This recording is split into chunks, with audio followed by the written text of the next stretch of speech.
years, come back into the economy and create new jobs. That's what we need to do as public officials in terms of working with both government and the private sector together to jumpstart this economy. Now, the 5 points of the plan, and we've got handouts I think that we've handed out to everybody, include the following. Number one, rebuilding our infrastructure here in America. Rebuilding our roads and our railways, our buildings and our bridges to the tune of a $300 billion investment. We have right here in Massachusetts, just as a point of example, over $35 billion in infrastructure needs. $20 billion of maintenance, a $4 billion Cape Cod wastewater treatment facility need.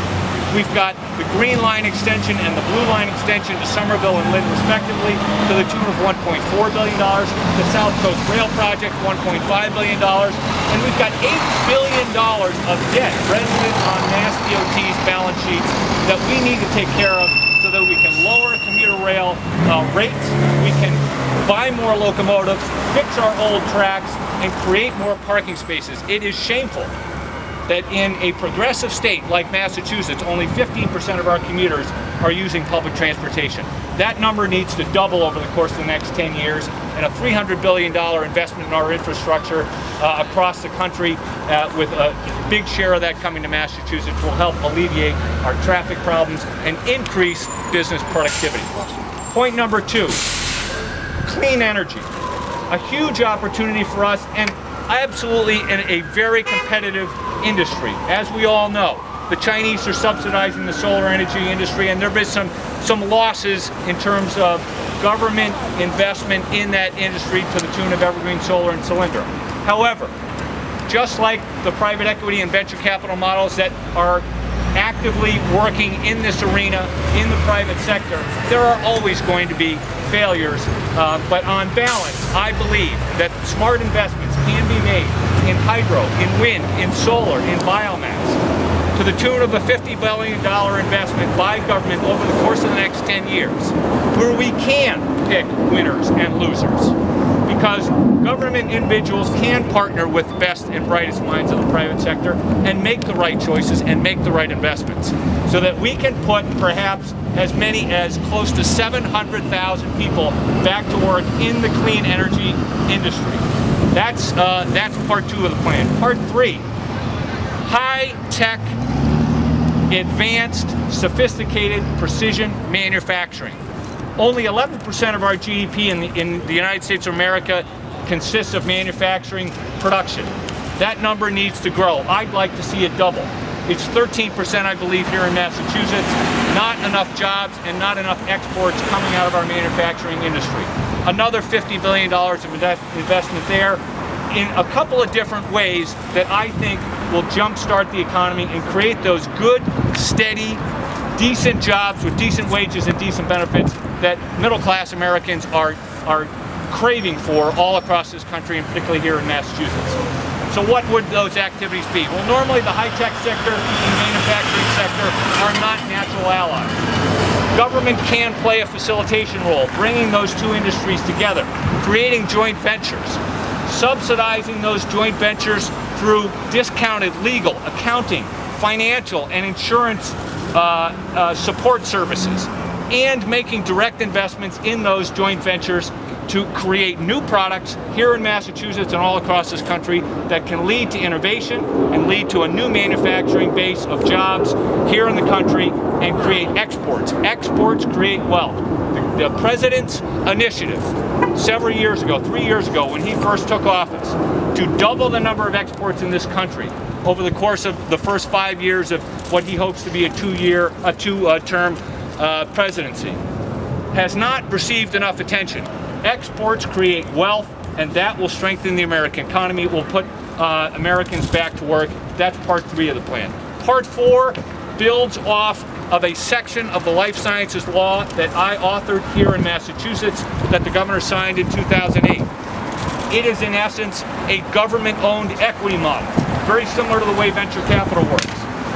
If we are offering grants and loans and tax credits to companies in the alternative energy, in the manufacturing and high-tech space, in the construction and infrastructure building arenas, through these $400 billion of investment, Government can not just hope that these companies create jobs, but also take a non-dilutive share in the ownership of those countries to ensure that we have increased ability to fund future investments down the road, 5, 10, 15 years, in these industries and across other aspects of government.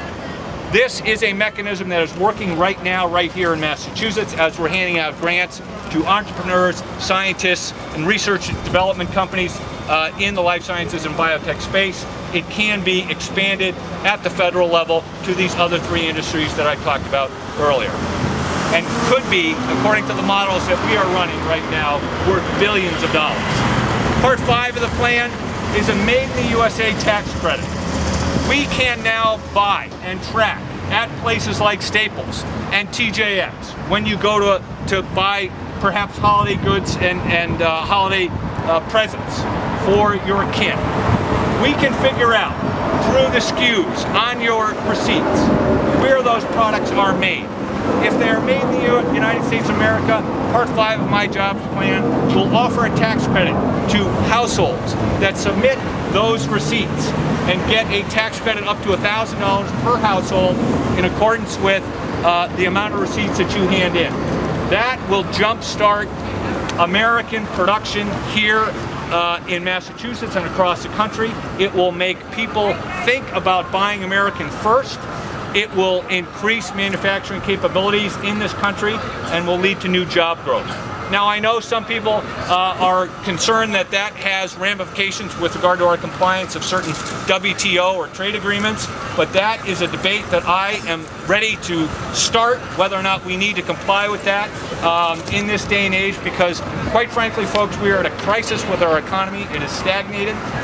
We need to rethink all of our trade agreements, particularly ones like this, so that we can make sure that we have a strong economy going forward. That's a 5-part jobs plan that I've outlined today. I'm going to be rolling this out over the course of the next couple weeks of this campaign, and I'd be happy to answer any questions people have. Thank you. What's done, government investment Well, I think there are certain elements of this plan that can be funded through reprioritizing of spending. So, for instance, if we eliminate the oil tax company credits to the tune of perhaps $46 or $49 billion over the next couple of years,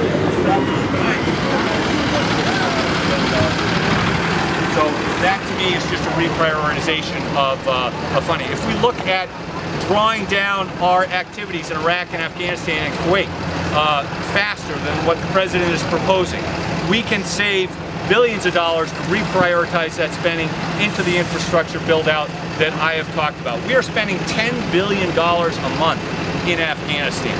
Over the course of the next 3 years, which is the time period that the President has outlined for the drawdown, that could be as much as $300 billion. Well, that's the kind of investment that I'm talking about in rebuilding our infrastructure. So that one is definitively not a tax increase.